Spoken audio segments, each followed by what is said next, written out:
नमस्कार, मैं सुबोध कुमार सिंह। आज class 10 chemistry acid base and salt का सेकेंड वीडियो लेके आया हूँ आपके पास। इसमें हम बेसिकली जो आपको स्क्रीन पे टॉपिक दिख रहा है chemical properties of acid base and salt को डिस्कस करेंगे। अभी तक जो मैंने पढ़ाया था वो नॉर्मल एसिड बेस का डेफिनेशन था। हम एसिड बेस को इंडिकेटर्स के हेल्प से कैसे आइडेंटिफाई कर पाएंगे उसके बारे में हमने पढ़ा। आइए हम उसके केमिकल प्रॉपर्टीज के बारे में पढ़ना स्टार्ट करते हैं। देखिए, जब मैं केमिकल प्रॉपर्टीज की बात करूंगा तो एसिड और बेस के बहुत सारे केमिकल प्रॉपर्टीज हैं जो बिल्कुल मैच करते हैं। ठीक है, तो हॉरिजॉन्टली तो मैं पूरे कैमरे में कवर नहीं कर पाऊंगा, आपको मैं वर्टिकली दिखा रहा हूँ इस चीज को। ये वर्टिकली आपको दिख रहा होगा, एक मैंने बॉक्स बना रखा है। इसमें मैंने दो property, chemical properties of acid and base दो कॉमन प्रॉपर्टी को डिस्कस किया है। बाकी के जो डिफरेंट प्रॉपर्टीज हैं वो मैंने अलग अलग से डिस्कस किया है। कॉमन प्रॉपर्टीज को मैंने एक साथ इसलिए रखने की कोशिश की है ताकि आप लोग को याद करने में आसानी हो, बस और कुछ नहीं। तो चलिए मैं सबसे पहले वो दो कॉमन प्रॉपर्टी को डिस्कस कर लूं आपके साथ जो कि आराम से आप इकट्ठे याद कर सकते हैं। कॉमन तो नहीं है लेकिन आप इकट्ठे इसको रख के याद कर सकते हैं।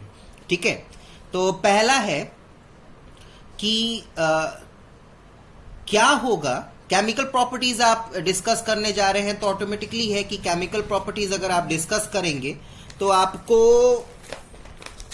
आपको केमिकल इक्वेशन से भी रूबरू होना पड़ेगा। ठीक है, अब देखिए मैं यहाँ पे आप लोग के साथ डिस्कस करने जा रहा हूँ। पहला मेरा क्या है फंडा कि एक्शन विथ मेटल। तो जब मेटल एसिड के साथ रिएक्ट करेंगे तो क्या होगा, और जब मेटल बेस के साथ रिएक्ट करेंगे तब क्या होगा। ये एक साथ रहेगा ना तो आपके लिए इजी होगा याद करना। ठीक है, तो देखिए लंबे थ्योरी में ना लिख के मैंने बिल्कुल कॉम्पैक्ट फॉर्म में लिखा है यहां पे कि मेटल, एक्टिव मेटल, अभी मैं बता रहा हूं एक्टिव मेटल से क्या मेरा मतलब है। डाइल्यूट एसिड का मतलब क्या है कि एसिड जो है उसको पानी में घोला गया, डेट सेट। ठीक है, एसिड जो पानी में घुल जाता है डेट बिकम्स डाइल्यूट एसिड। तो जब एक्टिव मेटल डाइल्यूट एसिड के साथ रिएक्ट करता है तो they form metallic salt as well as hydrogen gas. ठीक है, दिख रहा है आपको साफ साफ स्क्रीन पे। अब आइए मैं बताता हूं एक्टिव मेटल क्या है। मैंने स्टार्टिंग में चैप्टर फर्स्ट भी पढ़ाया था आप लोगों को, तो मैंने इस मेटल्स का मेटलर्जी सीरीज के बारे में आपके साथ डिस्कस किया था। मैं बार बार आपसे कह रहा हूं, ये पेज नंबर 45 पे दिया है। एनसीईआरटी बुक ही देख रहे हैं आप लोग स्क्रीन पे, एनसीईआरटी बुक का ही दिखा रहा हूं मैं। पेज नंबर 45 पे ये आपका मेटलर्जी सीरीज दिया हुआ है बेटा, आप इसको याद कर लीजिए। याद इसलिए कर लीजिए क्योंकि ये आपको केमिकल पहले चैप्टर में भी हेल्प करेगा, ये एसिड बेस एंड सॉल्ट में भी हेल्प करेगा, और आगे मेटल्स नॉन मेटल्स जब पढ़ेंगे तो उसमें भी हेल्प करेगा। तो ये जो मेटलर्जी सीरीज अगर आप याद कर लेंगे तो आपको 3 चैप्टर में हेल्प मिलेगा। तो आप प्लीज रिक्वेस्ट है आप लोगों से कि इसको याद कर लीजिए। पहली बात, आप देख रहे होंगे क्या कि ये जो सारे मेटल हैं वो एक सीरीज नंबर वाइज लिखे हुए हैं और बीच में एक नॉन मेटल प्रेजेंट है, हाइड्रोजन, इसलिए इसको स्क्वायर ब्रैकेट में अलग से दिया गया। एक्टिव मेटल का मतलब क्या है? एक्टिव मेटल का मतलब है कि हाइड्रोजन से ऊपर जितने मेटल्स हैं वो सारे एक्टिव मेटल हैं, और हाइड्रोजन के जो नीचे जितने मेटल्स हैं वो आपके इनएक्टिव या लीस्ट रिएक्टिव मेटल्स है, जैसा कि आप बुक में देख पा रहे हैं। ठीक है, तो यहां पे आपको क्या लेना है, यहां पे ध्यान रखिएगा। यहां पे क्या क्या है, यहां पे जिंक है, मैग्नीशियम है, आयरन है। Check it out, zinc, magnesium, iron. तो जब आप हाइड्रोजन के ऊपर जाएंगे तो आपके पास जिंक भी है, आपके पास आयरन भी है, आपके पास मैग्नीशियम भी है। तो यहां पे बात हो रही है एक्टिव मेटल की, तो इस बात का ध्यान रखिएगा कि एक्टिव मेटल होने चाहिए। एक्टिव मेटल हो, डाइल्यूट एसिड हो, तभी देखिए केमिकल रिएक्शन का होने का टर्म और कंडीशन है बेटा। ये जो चीज आपको देख रहे हैं ना, ये सब कुछ मैंने एनसीईआरटी से लिया है। एक्स्ट्रा कोई भी केमिकल रिएक्शन आप लोगों को मेरे नोट्स में नहीं मिलेगा। वो देखिए 10th क्लास में केमिकल रिएक्शन याद होना बहुत जरूरी है, क्योंकि कोई सा भी केमिकल रिएक्शन आपसे उठा के दे दिया जाएगा और आपसे कहा जाएगा कि इस केमिकल रिएक्शन को पूरा कीजिए, या उससे रिलेटेड बहुत सारे एक्सप्लेनेशन आपसे पूछे जाएंगे। तो मेरा जो नोट्स आप फॉलो अप कीजिएगा तो उसमें एनसीईआरटी के सारे केमिकल रिएक्शन मैंने डिस्कस किए हैं, उससे एक्स्ट्रा नहीं दिया। तो ये आपको सब कुछ याद करना पड़ेगा, और याद करने के लिए भी बहुत बड़ा चीज नहीं है। अगर आपको कुछ चीजें आपको याद रखनी है, आप लोग को पता है कि जिंक ये तो सिंबल है, सिंबल तो एटलीस्ट आप याद 9th में किए ही होंगे। कुछ चीजें हैं जो आपको याद रखनी होंगी कि आपको सल्फरिक एसिड को H2SO4 कहते हैं, हाइड्रोक्लोरिक को HCl कहते हैं, अगेन सल्फरिक एसिड को H2SO4 कहते हैं। रहा बात ये zinc sulphate, magnesium chloride, ferrous sulphate, तो ये इसका नाम लिखना आप लोग को 9th क्लास में पढ़ाया गया होगा। अगर नहीं भी अगर उस समय पढ़ा है आपने, तो मैं तुरंत इस पेज के बाद आपको एक्सप्लेन करूंगा। आइए अभी अपने टॉपिक पे दोबारा से आते हैं। तो जब एक्टिव मेटल और डाइल्यूट एसिड एक दूसरे के साथ रिएक्ट करेंगे, then they form metallic salt as well as hydrogen. वहीं पे एक बार फिर से जब आप एक्टिव मेटल की ही बात की जा रही है, इनएक्टिव मेटल यानी जो हाइड्रोजन से नीचे हैं उनकी बात नहीं की जा रही है। तो जब एक्टिव मेटल बेस के साथ रिएक्ट करेंगे, वो भी डाइल्यूट होने चाहिए, ठीक है, दिख रहा है आपको Zn और 2NaOH, तो वो भी मेटेलिक सॉल्ट और हाइड्रोजन गैस दोबारा से रिलीज करेंगे। तो इसीलिए मैंने इसको साथ में लिखा ताकि आप लोग को इजी हो।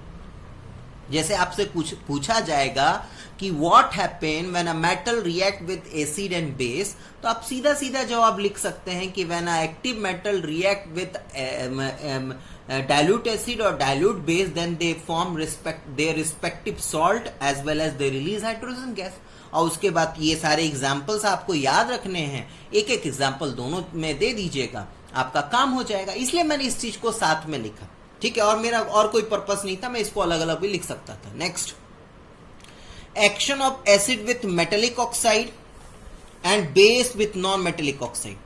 अब क्या करने जा रहे हैं, हम मेटेलिक ऑक्साइड लेंगे। मेटेलिक ऑक्साइड देखिए कैल्शियम हाइड्रोक्साइड ऑक्साइड है, कैल्शियम का, कॉपर ऑक्साइड कॉपर का ऑक्साइड है। एसिड ले लिया मैंने HCl, और यहाँ पे भी हाइड्रोक्लोरिक एसिड लिया। तो क्या मैं करने जा रहा हूँ, मैं एसिड को मेटल ऑक्साइड के साथ रिएक्ट करने जा रहा हूँ। तो एसिड को मेटल ऑक्साइड के साथ रिएक्ट करने जाएंगे तो मिलेगा हमें क्या, सॉल्ट एंड वाटर। अब यहाँ पे थोड़ा चीज टर्न कीजिए। देखिए हालांकि इस चीज को पहला चैप्टर में भी पढ़ा दिया गया है और छोटे क्लास से आप पढ़ते हुए आ रहे हैं बेटा कि when acid and base react then they form salt and water and such type of reaction is called neutralization reaction। ये छोटे क्लास से पढ़ते हुए आ रहे हैं। आई थिंक होप सो कि आप 8th क्लास से इस चीज के बारे में जानते हैं। नहीं भी जानते बाबा तो फर्स्ट चैप्टर में पढ़ाया गया है कि when acid and base react with water, when acid and base react they form salt and water। अब यहाँ पे चीजों को ध्यान से समझिए, यहाँ पे एसिड है, यहाँ पे सॉल्ट है, यहाँ पे वाटर है। यानी क्या क्लियर है बाबू, यहाँ पे बिल्कुल क्लियर हो गया कि मेटल ऑक्साइड जो है वो बेस है। बेस है तभी तो सॉल्ट एंड वाटर होगा। What do mean by neutralization reaction? Neutralization reaction are such reaction in which the reactants are salt and water। कोई ऐसा रिएक्शन जिसमें रिएक्टेंट्स नहीं, प्रोडक्ट, कोई ऐसा रिएक्शन जिसमें प्रोडक्ट में आपको सॉल्ट और वाटर मिले तो उस टाइप के रिएक्शन को हम न्यूट्रलाइजेशन रिएक्शन कहते हैं। और इस टाइप के रिएक्शन में रिएक्टेंट साइड में हमेशा एसिड और बेस होता है। That's it. दोबारा से रिपीट करो, ध्यान से सुनिए। एक ऐसा रिएक्शन जिसमें प्रोडक्ट में सॉल्ट एंड वाटर मिले तो उसको हम न्यूट्रलाइजेशन रिएक्शन कहते हैं। और इस बात का ध्यान रखिएगा कि अगर वो न्यूट्रलाइजेशन रिएक्शन है तो पक्का है कि उसके रिएक्टेंट में एसिड एंड बेस होगा। दैट सिंपली मीन्स कि यहाँ पे ये मुझे क्लियर हो गया कि हाइड्रोक्लोरिक एसिड एसिड है, हाइड्रोक्लोरिक एसिड एसिड है, that simply means what? That simply means कि मेटल ऑक्साइड दैट इज कि कैल्शियम ऑक्साइड जो है, कॉपर ऑक्साइड जो है, वो क्या है? वो बेस है। तो यानी अभी से गांठ बांध के रखिए कि मेटल के जो ऑक्साइड होंगे वो बेसिक होंगे। वहीं पे यहां पे आइए देखते हैं, लेट्स सी, आगे बढ़ते हैं। अगेन नॉन मेटेलिक ऑक्साइड, यहां पे non metallic oxide, carbon dioxide क्या है? कार्बन क्या है? Carbon is a non metal. Carbon dioxide यानी कार्बन का oxide, that means non metal का ऑक्साइड। तो नॉन मेटल का ऑक्साइड मैंने दिखा दिया। यहां पे बेस देखिए, बेस मैंने कैल्शियम हाइड्रोक्साइड लिया, यहां पे सोडियम हाइड्रोक्साइड लिया। अगेन प्रोडक्ट में क्या मिल रहा है? Again salt and water. एक बार दोबारा से रिपीट कीजिए, अगर किसी रिएक्शन के प्रोडक्ट में सॉल्ट एंड वाटर मिले तो उसको न्यूट्रलाइजेशन रिएक्शन कहते हैं। और इस टाइप के रिएक्शन में रिएक्टेंट साइड में हमेशा एसिड एंड बेस होगा। अब मुझे ये दिख रहा है साफ साफ कि ये बेस है, यानी दैट मीन्स कि ये क्या है? ये एसिड है बाबू। कार्बन डाइऑक्साइड एक एसिड है। छोटे छोटे क्लास, जब आप छोटे छोटे से थे बच्चे, तो आप लोग को बताया जाता था कि sulphur dioxide, carbon monoxide, carbon dioxide are responsible gases for acid rain. Carbon dioxide का मात्रा बढ़ता है, सल्फर डाइऑक्साइड का मात्रा बढ़ता है, कार्बन मोनोऑक्साइड का मात्रा एटमॉस्फेयर में बढ़ता है, तब जाके एसिड रेन होता है। इसका सीधा सीधा मतलब बनता है कि carbon dioxide is acidic in nature. बात को पकड़ने की कोशिश कीजिए, दिमाग को ब्राइट कीजिए, बिल्कुल ब्रॉड करेंगे तभी जाके बातें समझ में आएंगी। तो अब सारी चीजें क्लियर हो गई कि मैंने इसको इकट्ठे क्यों लिखा। यानी अभी तक हम लोगों ने जो पढ़ा उसमें ये पढ़ा कि हमें अगर एसिड के साथ, डाइल्यूट एसिड के साथ रिएक्शन करना है तो एक्टिव मेटल होना चाहिए। एक्टिव मेटल और नॉन एक्टिव मेटल में कौन सा है, तो इसके लिए मुझे ये याद होना चाहिए। अब डेट मीन्स की क्या कि जब एक्टिव मेटल और डाइल्यूट एसिड मिलेगा, चाहे एक्टिव मेटल डाइल्यूट बेस मिलेगा, तो मेटेलिक सॉल्ट और हाइड्रोजन गैस रिलीज होगा। वहीं पे इस बात का ध्यान रखिएगा कि मेटल ऑक्साइड बेस नेचर का होता है। क्यों? क्योंकि ये एसिड के साथ जब रिएक्ट करता है तो सॉल्ट एंड वाटर फॉर्म करता है। वहीं पे एक बार दोबारा से यहाँ पे देखिए, बेस जो है वो मेटेलिक ऑक्साइड जो होता है, सॉरी नॉन मेटेलिक ऑक्साइड जो होता है वो बेसिक नेचर, एसिडिक नेचर का होता है। कोई आपसे पूछेगा क्यों? क्योंकि जब ये बेस के साथ रिएक्ट करता है तो सॉल्ट एंड वाटर फॉर्म करता है। सॉल्ट और वाटर फॉर्म कर रहा है, डेट मीन्स कि न्यूट्रलाइजेशन रिएक्शन है। न्यूट्रलाइजेशन रिएक्शन का मतलब होता है कि रिएक्टेंट साइड में एसिड बेस है होगा। अब इसमें एक बेस है, डेट सिंपली मीन्स कि नॉन मेटेलिक ऑक्साइड आपका एसिड होगा। ये सारा कुछ मुंह जवानी आपको याद होना चाहिए। That's it. आगे बढ़े तो नेक्स्ट आगे बढ़ते हैं। देखिए एकदम बिल्कुल ध्यान से पढ़ते रहिए, सब कुछ आपको रिलेटेड है। बहुत बार आप लोगों ने सुना होगा कि अब ना कि एल्युमिनियम पेपर में गरम खाना मत लपेटिए, या एल्युमिनियम में वो खाने को मत लपेटिए, जहर बन जाता है, जहर बन जाता है। चाहे अचार को लोहे का बर्तन में ही नहीं रखते, ऐसा क्यों? What is that achar? That achar is acidic in nature. That achar is acidic in nature. आज जो बर्तन अगर मेटल का यूज कर रहे हैं, that simply means aluminium. Aluminium बर्तन हम यूज कर रहे हैं। एल्युमिनियम देखिए, एल्युमिनियम कहाँ पे है? हाइड्रोजन के ऊपर है एल्युमिनियम। जिंक कहाँ पे? जिंक जो है वो ऊपर में है। तो जनरली जो पुराने जमाने में जो बर्तन हुआ करते थे वो जिंक और जिंक, आयरन, आयरन भी देख लीजिए, आयरन कहाँ पे प्रेजेंट है? लोहे की कढ़ाई। लोहे की कढ़ाई में बहुत अच्छा गोभी का सब्जी बनता है। आप लोग जब आप लोगों ने दादी और नानी के मुंह से सुना होगा, तो लोहे की कढ़ाई हो गई, एल्युमिनियम का कढ़ाई हो गया, जिंक का कढ़ाई हो गया। तो ये सब बर्तन में ना अचार नहीं रखे जाते थे। ऐसा तो क्या हो गया भाई, क्यों नहीं रखेंगे? अब अचार क्या है? व्हाट इज अचार? अचार इज एसिड।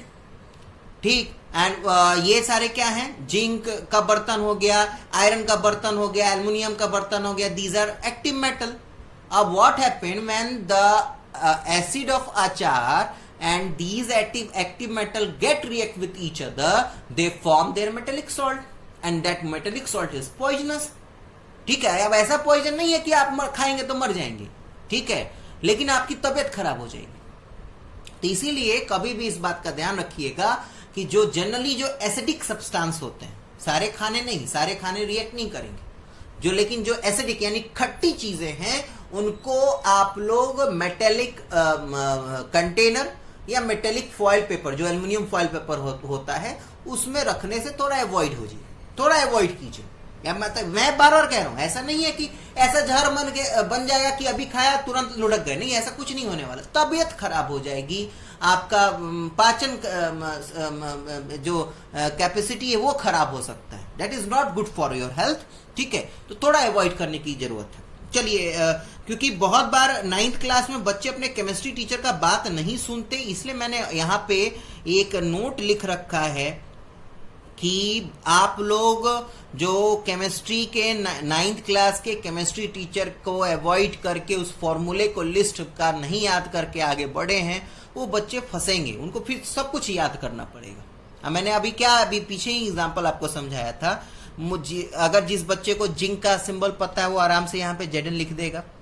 जिस बच्चे को सल्फरिक एसिड पता है कि सल्फरिक एसिड क्या होता है, तो H2SO4 होता है, तो H2SO4 यहाँ पे लिख देगा, ठीक है। अब जिंक सल्फेट जो 9th क्लास का बच्चा जो याद किया है, वो इस फॉर्मूले से ZnSO4 लिख लेगा।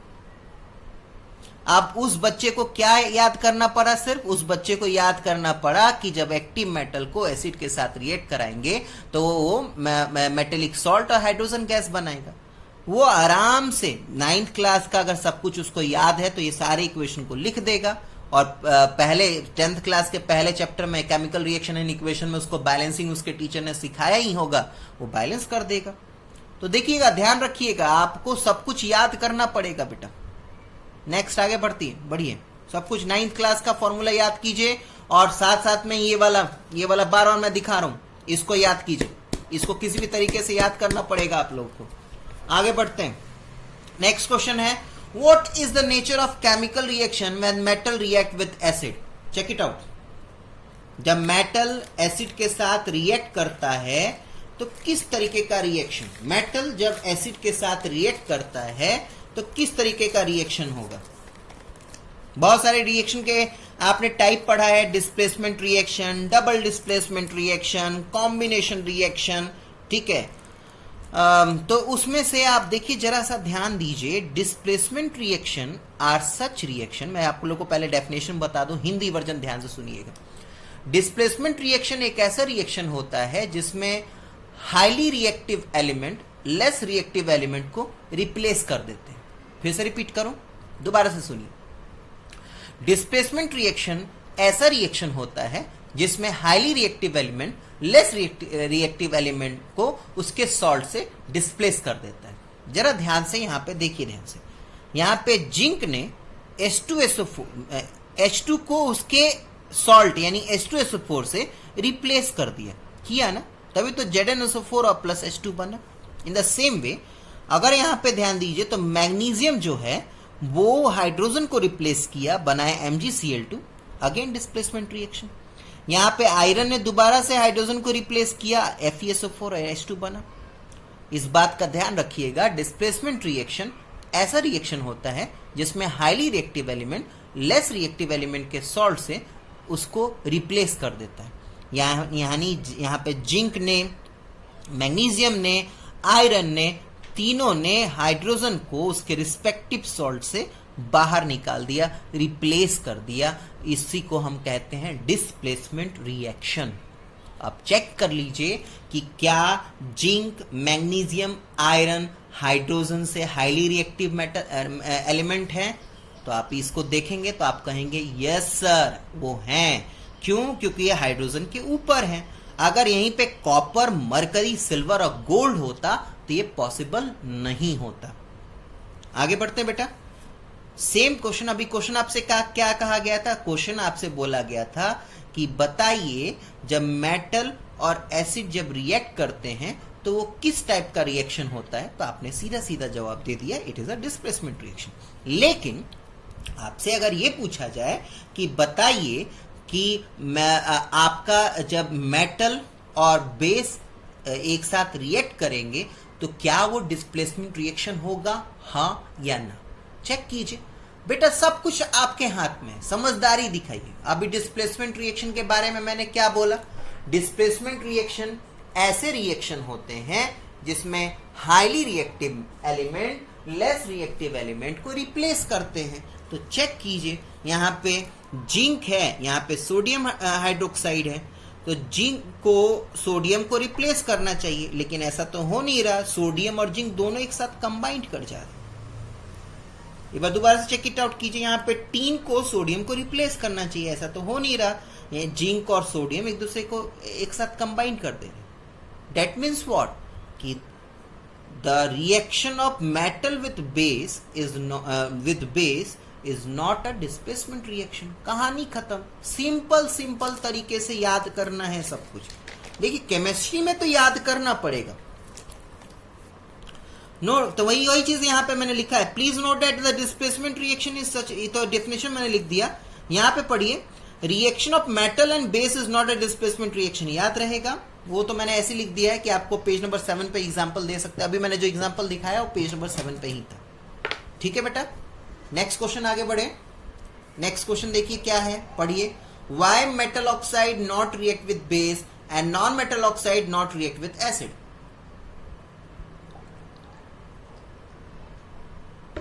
इसके लिए मैं क्या कहूं, ऑलरेडी आपके पास आंसर है।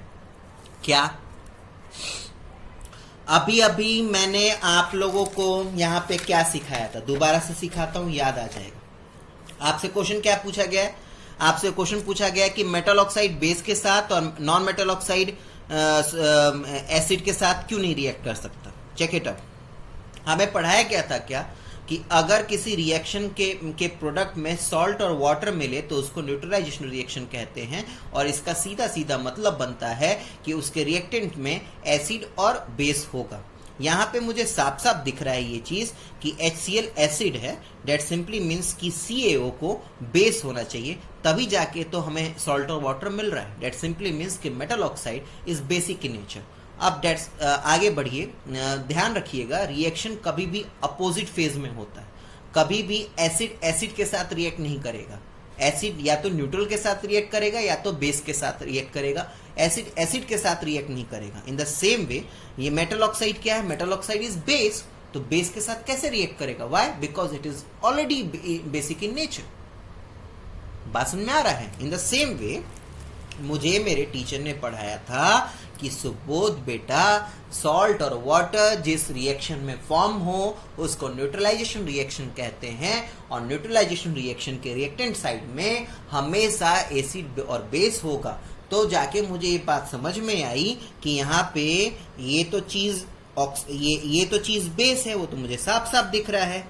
ठीक है, डेट सिंपली मीन्स कि नॉन मेटेलिक ऑक्साइड एसिड होगा, तभी जाके न्यूट्रलाइजेशन रिएक्शन हो रहा है। ठीक है, और वही सीधा सीधा हिसाब है कि एसिड के साथ रिएक्ट नहीं करेगा। दैट सिंपली मीन्स कि non metal oxide doesn't react with acid because they already acidic in nature. That's it. ठीक है, तो ये आप लोग पढ़ लीजिएगा। Because metallic oxide is basic in nature, therefore it not react with base.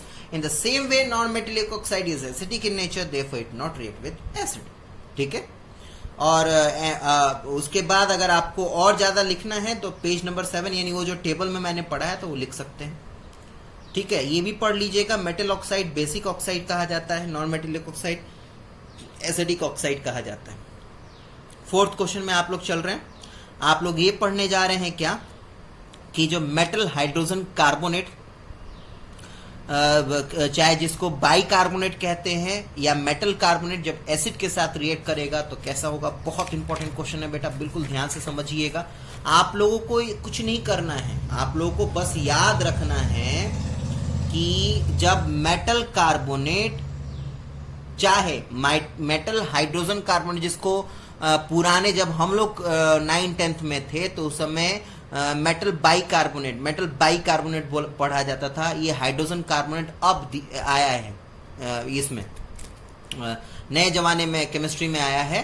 पहले बाइकार्बोनेट के नाम से जानते थे। जो जैसे आप पुरानी किताबें आप उठाएंगे तो आपको मेटल हाइड्रोजन कार्बोनेट नहीं मिलेगा। यानी कहने का मतलब क्या है कि यहाँ पे सोडियम हाइड्रोजन कार्बोनेट लिखा हुआ आएगा, सोडियम बाइकार्बोनेट भी लिखा आएगा, दोनों के दोनों सही है। अब चेक इट आउट कि क्या है। मेटल कार्बोनेट हो चाहे मेटल बाई कार्बोनेट हो, जिसको मेटल हाइड्रोजन कार्बोनेट भी कहते हैं, वो एसिड के साथ रिएक्ट करेगा तो वो तीन चीज बनाएगा, सॉल्ट, कार्बन डाइऑक्साइड गैस बनाएगा और पानी बनाएगा, H2O। ठीक है, ये दोनों रिएक्शन याद करना है, मुंह जवानी याद होना चाहिए बेटा। मैंने बार बार मैं बोल रहा हूं, मैंने एनसीईआरटी के अलावा कोई भी एक्स्ट्रा केमिकल रिएक्शन नहीं दिया है, और 10th क्लास में हर एक एनसीईआरटी का हर एक केमिकल रिएक्शन आपको याद होना चाहिए। ठीक है, आगे बढ़े।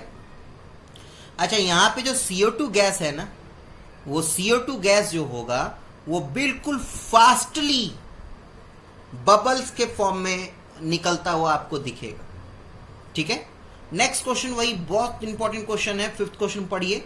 How will you test formation of CO2? जैसे ऊपर में CO2 फॉर्म हो रहा है, ऊपर में CO2 फॉर्म हो रहा है, दिख रहा है आप लोगों को।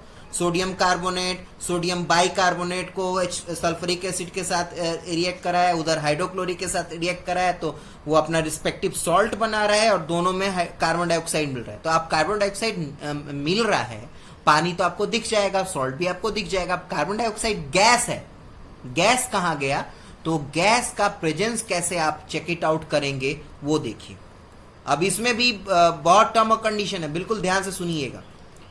When CO2 gas is passed through a lime water, ठीक है, when CO2 gas pass through lime water, it turns milk, जैसे जो बबल्स फॉर्म हो रहा है ना, उसके पास आप लाइम वाटर लेकर आइए, अगर वो मिल्की बन गया, that simply means कि CO2 गैस आपको मिल रहा है। ध्यान से सुनिएगा, when CO2 gas is passed through lime water, it turns milky due to the formation of white precipitate of CaCO3। जैसे कि मैंने बोला कि कोई आपसे पूछता है कि ठीक है, ये रिएक्शन फॉलो अप हुआ, सोडियम क्लोराइड तो समझ में आ गया कि मुझे पेरिस्पिटेट के फॉर्म में एक्वाइस सोल्यूशन में प्रेजेंट है, वाटर मुझे दिख ही रहा है कि हाँ सोडियम NaCl एक्वाइस सोल्यूशन में है, तो वाटर में ही तो होगा, वाटर दिख रहा है। अब CO2 है या नहीं है कैसे मैं बताऊं? तो कुछ नहीं करना है, जो बबल्स आपको दिख रहे हैं और जहां से निकलते हुए दिख रहे हैं, वहां पे आप लाइम वाटर लेके जाइए, लाइम वाटर यानी कैल्शियम कार्बोनेट लेके जाइए। ठीक है, और वो अगर मिल्की बन जाए तो डेट मीन्स कि वो आपका जो गैस निकल रहा है वो कार्बन डाइऑक्साइड है। लेकिन उसमें भी लेकिन है, ध्यान से सुनिए। But if CO2 is passed in excess, milkiness disappear due to the formation of calcium hydrogen carbonate. सबसे पहले ऊपर वाले का chemical reaction check it out कीजिए। लाइम वाटर के साथ कार्बन डाइऑक्साइड बनता है, तो कैल्शियम कार्बोनेट जो आप लाइम वाटर लेके जाएंगे उसमें दूध का कलर का हो जाएगा, उसमें एक पेरिस्पिटेट फॉर्म होगा, उसको कैल्शियम कार्बोनेट कहेंगे। ठीक है, लाइम वाटर जो कि कैल्शियम हाइड्रोक्साइड होता है, उसको अगर आप लेके जाते हैं और CO2 पास होता है, तो उसमें कैल्शियम कार्बोनेट फॉर्म होने के कारण मिल्की यानी दूध की तरह हो जाएगा। लेकिन अगर उसी में और ज्यादा कार्बन डाइऑक्साइड पास होता रह गया तो मिल्कनेस भी गायब हो जाएगा, यानी वह जो आपको मिल्कनेस कैल्शियम कार्बोनेट के कारण मिल रहा था, अब वो क्या बन जाएगा? कैल्शियम बाइकार्बोनेट या कैल्शियम हाइड्रोजन कार्बोनेट के लिए। तो ये पूरा का पूरा जो पेज दिख रहा है ना, ये पूरा का पूरा पेज नंबर नोट्स जो प्रोवाइड करूंगा, पेज नंबर 10, ये पूरा बहुत इंपॉर्टेंट पेज है बेटा। इसमें सबसे पहले आपको याद करना है कि मेटल कार्बोनेट एसिड के साथ रिएक्ट करेगा तो सॉल्ट, कार्बन डाइऑक्साइड और वाटर बनाएगा, ये उसका एग्जाम्पल। मेटल हाइड्रोजन कार्बोनेट जिसको बाइकार्बोनेट कहते हैं, वो एसिड के साथ रिएक्ट करेगा तो ये बनाएगा, उसका एग्जाम्पल। उसके बाद जो CO2 फॉर्म हुआ, तो CO2 फॉर्म हुआ तो लाइम वाटर उसको वहां पे लेके जाएंगे, मिल्की कलर का हो जाएगा, किसके कारण? CaCO3 के फॉर्म होने के कारण। उसका केमिकल रिएक्शन ये याद कर लीजिएगा। लेकिन जैसे ही ज़्यादा देर तक अगर आप उसको रखे रह जाएंगे तो वो मिल्कनेस डिसअपियर हो जाएगा। क्यों? Due to the formation of calcium hydrogen carbonate, जिसको कैल्शियम बाइकार्बोनेट भी कहते हैं, वो रिएक्शन के लिए यहाँ पे हो जाएगा। तो याद करिएंगे, आराम से इजीली हो जाएगा बेटा। ठीक है, नेक्स्ट क्वेश्चन की तरफ आगे बढ़ते हैं। बात आती है अब strong acid, weak acid, strong base, weak base. चलिए देखते हैं क्या है चीज।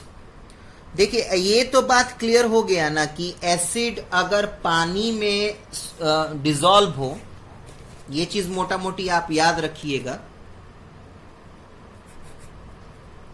एसिड जब पानी में डिसॉल्व होगा तो H+ आयन रिलीज करेगा, और बेस जब पानी में डिसॉल्व होगा तो OH- आयन रिलीज करेगा। ये याद है ना आप लोग को।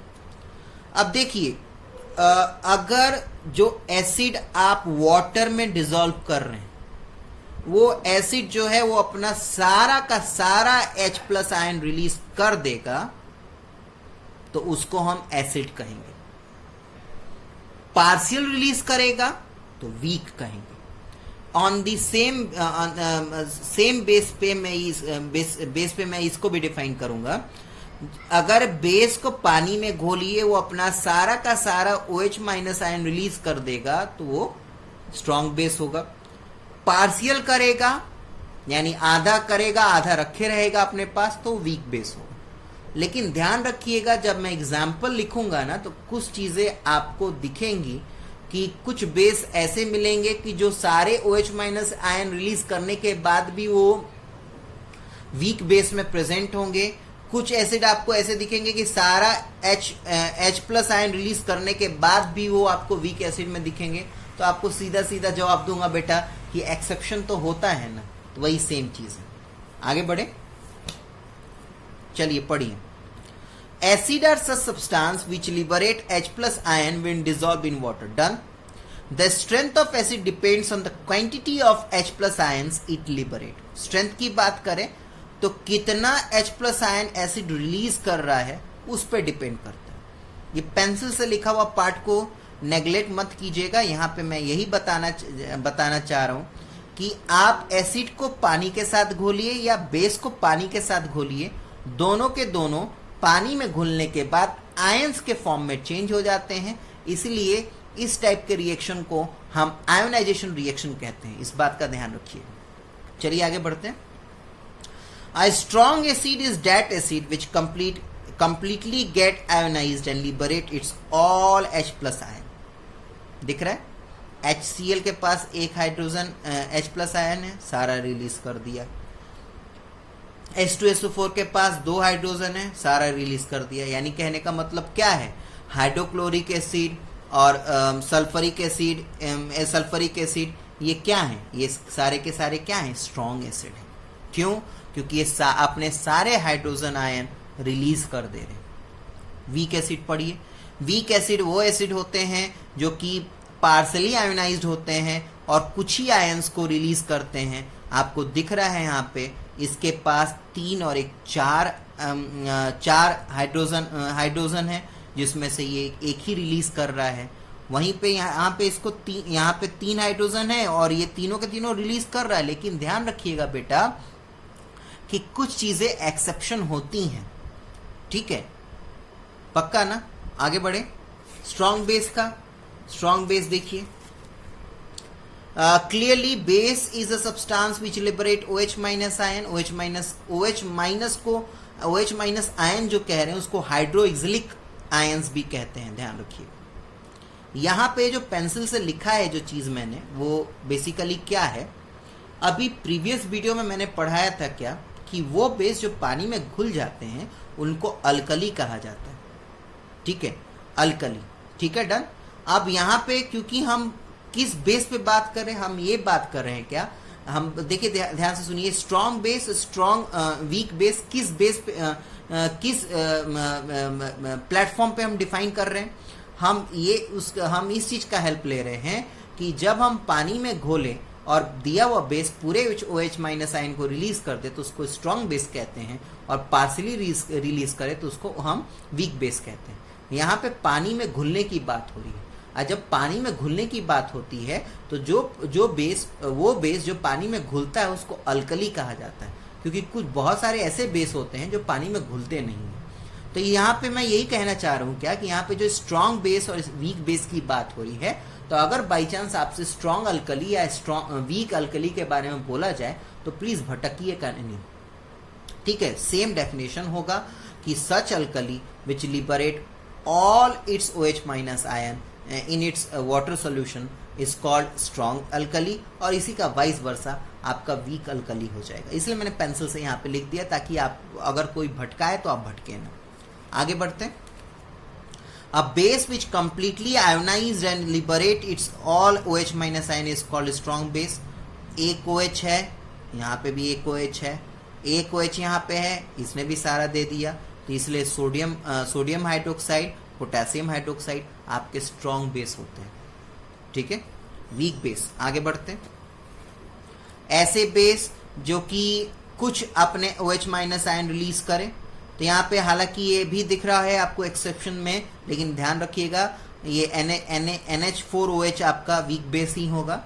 वहीं पे यहाँ पे आप देख पा रहे हैं यहाँ पे भी पूरा OH minus ion magnesium hydroxide ने पूरा रिलीज कर दिया, लेकिन इसको तब भी वीक बेस में ही रखेंगे। ठीक है बेटा, आगे बढ़ते हैं। अब बात होती है नेक्स्ट क्वेश्चन की। देखिए नेक्स्ट क्वेश्चन क्या है, basicity of acid, acidity of base. ठीक है, ये थोड़ा सा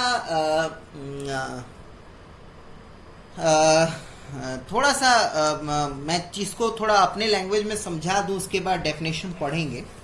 यहाँ पे बात क्या हो रही है, कॉपी पे देखिएगा। यहाँ पे बात हो रही है बेसिसिटी ऑफ एसिड। क्या? Basicity of acid. ठीक है, पहले मैं बात करूं बेसिसिटी ऑफ एसिड क्या है।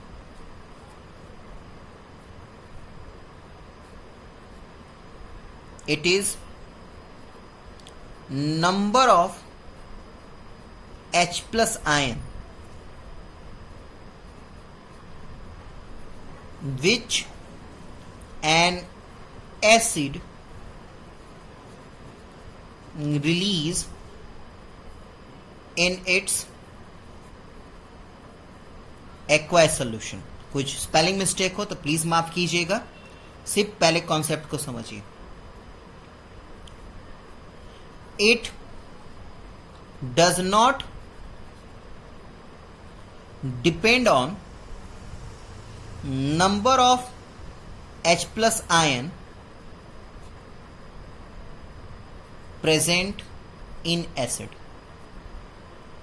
ठीक है, देखिए बेसिसिटी ऑफ एसिड क्या होता है। बेसिसिटी ऑफ एसिड हमें इस चीज का नॉलेज देता है कि एसिड अपने एक्वायस सॉल्यूशन में कितना H प्लस आयन रिलीज कर रहा है। इस बात का ध्यान रखिएगा, एसिड में कितना H प्लस आयन है उससे हमें मतलब नहीं है, कितना H प्लस आयन वो रिलीज करेगा उस चीज का नॉलेज हमें बेसिसिटी ऑफ एसिड बताता है। अब ये बात आती है कि जब यहाँ पे सिर्फ एसिड एसिड की ही बात हो रही है तो ये बेसिसिटी वर्ड क्यों आखिर। इस बात का ध्यान रखिएगा कि एसिड जो H प्लस आयन रिलीज कर रहा है उसको रिलीज कराने में बेस हेल्प करता है बेटा।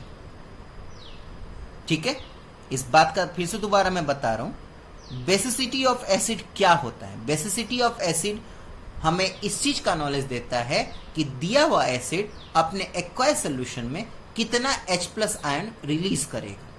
ये भी बात ध्यान में रखिए, हमें बेसिसिटी ऑफ एसिड का मतलब ये नहीं होता कि एसिड में कितना H प्लस आयन प्रेजेंट है, प्रेजेंट हो लाखों प्रेजेंट हो उससे कोई मतलब नहीं, लेकिन अगर वो एक ही H प्लस आयन रिलीज कर रहा है तो उसका बेसिसिटी जो होगा वो मोनोबेसिक हो। उसका जो बेसिसिटी होगा वो एक सेकंड रुकिएगा, उसका जो बेसिसिटी होगा वो होगा मोनोबेसिक। क्यों? क्योंकि लाखों H प्लस आयन उसमें sorry I am really sorry, लाखों H प्लस आयन उस एसिड में प्रेजेंट है उससे मतलब नहीं है, उसने कितना लिबरेट किया हमें उससे मतलब है। एक लिबरेट किया तो मोनोबेसिक, दो लिबरेट किया तो डाई बेसिक, तीन लिबरेट किया तो ट्राई बेसिक, इसी से काम चलता है। अब इस बात का ध्यान रखिएगा कि ऐसा ये चीज आप कब प्रिडिक्ट कर पाएंगे, ये चीज आप प्रिडिक्ट कर पाएंगे न्यूट्रलाइजेशन रिएक्शन में। क्या? न्यूट्रलाइजेशन रिएक्शन में। अब न्यूट्रलाइजेशन रिएक्शन में वो कौन सा दूसरा चीज होता है जो रिएक्टेंट साइड प्रेजेंट होता है?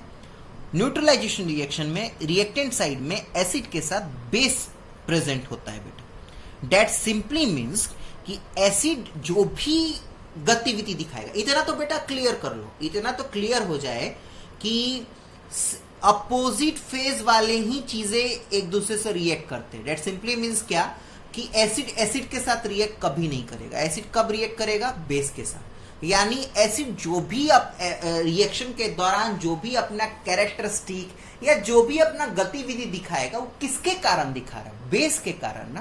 तो इसी कारण हम जोड़ते हैं बेसिसिटी ऑफ एसिड। आशा है कि आपको समझ में आ गया होगा हिंदी वर्जन। आगे चलिए, आगे हम इसका मैंने डिटेल में बहुत अच्छे से लिखा है, रीड इट आउट करते हैं। रीड आउट कीजिए, बहुत अच्छे से समझ में आएगा। पढ़िए। Before reading all these two terms, please understand and keep following 2 points in your mind. What does the basicity of acid means? Basicity of acid does not depend upon the H atom present in acid. तो किस पे depend करता है बाबू?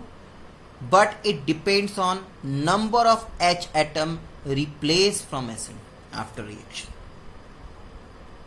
आगे बढ़े। CH3COOH NaOH, देख लीजिए, ये एसिड है, ये बेस है। क्लियर है बाबू? ये न्यूट्रलाइजेशन रिएक्शन होने वाला है। ये आपका सॉल्ट हो जाएगा, ये वाटर हो जाएगा। मैंने अभी बात किया था ना कि ये जो सारी बातें हो रही हैं बेसिसिटी ऑफ एसिड या एसिडिटी ऑफ एसिड, ये सिर्फ न्यूट्रलाइजेशन रिएक्शन के टर्म में आप चीजों को समझ पाएंगे। अब चेक कीजिए, इस एसिड के पास कितने हाइड्रोजन है? 3 और 1 4। तो उससे मतलब नहीं है। अब ये एसिड कितना हाइड्रोजन अपना लिबरेट कर रहा है उससे मतलब है।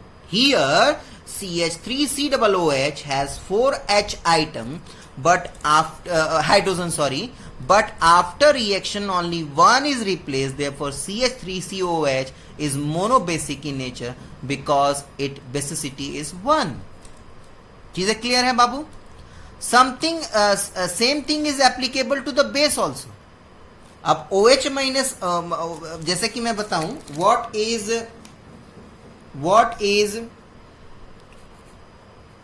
acidity of base? तो एसिडिटी ऑफ बेस का मतलब है कि बेस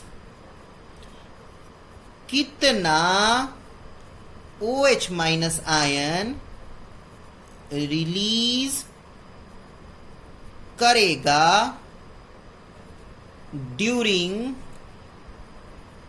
न्यूट्रलाइजेशन रिएक्शन। ठीक है, बेस कितना OH माइनस आयन रिलीज करेगा ड्यूरिंग न्यूट्रलाइजेशन रिएक्शन, और साथ साथ में ये भी ध्यान में रखिएगा कि does not depends on the number of OH minus ion present in base. और क्योंकि बेस कितना OH माइनस आयन रिलीज करेगा ये सब के सब कुछ कंट्रोल करेगा आपका एसिड। इसीलिए यानी कहने का मतलब क्या है कि जो बेस अपना नेचर दिखा रहा है, ठीक है, OH minus ion completely release करेगा या पार्सली रिलीज करेगा, ये सब कुछ किसके द्वारा कंट्रोल किया जा रहा है? एसिड के कारण। इसीलिए टर्म जोड़ा जा रहा है एसिडिटी ऑफ बेस। ठीक है, पढ़िए यहां पे, why the term basicity is attached with acid while acidity is attached with base। पढ़िए, actually basicity of acid basically means number of H plus ion which it replaceable, and this replacement take place only when acid react with base, therefore we use basicity of acid। In the same way, base able to replace its OH minus ions only when it react with acid. तभी ये सब कुछ बेटा, सब कुछ एक दूसरे से रिलेटेड है। Acid H plus ion release कर रहा है न्यूट्रलाइजेशन रिएक्शन में तभी जब वो बेस के कंट्रोल में है, तो बेसिसिटी ऑफ एसिड। बेस अपना OH माइनस आयन रिलीज कर रहा है न्यूट्रलाइजेशन रिएक्शन में, उसको कंट्रोल कौन कर रहा है? एसिड। तो acidity of base, acidity of base. पढ़िए, अब सब कुछ आपको क्लियर हो जाएगा। ब्लू पेन से जो लिखा हुआ पढ़िए, आराम से सब कुछ समझ में आएगा। चलिए check it out. The basicity of acid क्या है? The number of replaceable hydrogen atom present in acid which it can release when dissolve in water और in its aqueous solution is called basicity of acid. सामने screen पे सब कुछ देख लीजिए। Monobasic, dibasic, tribasic. ठीक है, monobasic का तो मैंने एग्जांपल दिखाई लिया, यहाँ पे चेक इट आउट कीजिए। H2SO4 के पास 2 हाइड्रोजन आयंस हैं, सारा का सारा रिलीज कर दिया। डेट मीन्स कि इसका बेसिसिटी ऑफ एसिड क्या है? डाई, तो dibasic. Acidity of base क्या है क्या बेटा? The number of replaceable hydroxylic ions, OH minus ion को हाइड्रोजलिक आयंस कहते हैं। Group present in base which it can replace when dissolved in water and its aqueous solution as ion, because like NaOH and KOH have acidity equal to 1। और देख लीजिए, ठीक है, मतलब एक एक OH माइनस आयन रिलीज करेंगे, इसलिए इसकी एसिडिटी ऑफ बेस, एसिडिटी कितनी है? 1। वहीं पे these are also called mono acid base. Similarly, bases like CaOH twice and MgOH twice are diacid base। समझ में आ रहा है ना? डाइएसिड बेस कौन कौन से हैं? Calcium hydroxide, magnesium hydroxide. Mono acid base कौन कौन से हैं? Sodium hydroxide, potassium hydroxide. ठीक है बेटा, ये कुछ इंपॉर्टेंट मैंने स्ट्रॉन्ग एसिड और स्ट्रॉन्ग बेस के, वीक एसिड और वीक बेस के नाम लिखे हैं, याद कर लीजिएगा। ये आपके लिए आगे फर्दर यूज के लिए बहुत हेल्पफुल रहेगा बेटा। ठीक है, तो बेटा अभी ये टॉपिक खत्म तो नहीं हुआ, लेकिन मैं अभी इस वीडियो को यहीं पे स्टॉप करूंगा। सारी चीजों को ध्यान से देखिए, पढ़िए, बहुत इंपॉर्टेंट चैप्टर है। घर में रहिए, खुद का ख्याल रखिए और पढ़ाई प्लीज आप लोगों से रिक्वेस्ट है, पढ़ाई कीजिए। धन्यवाद।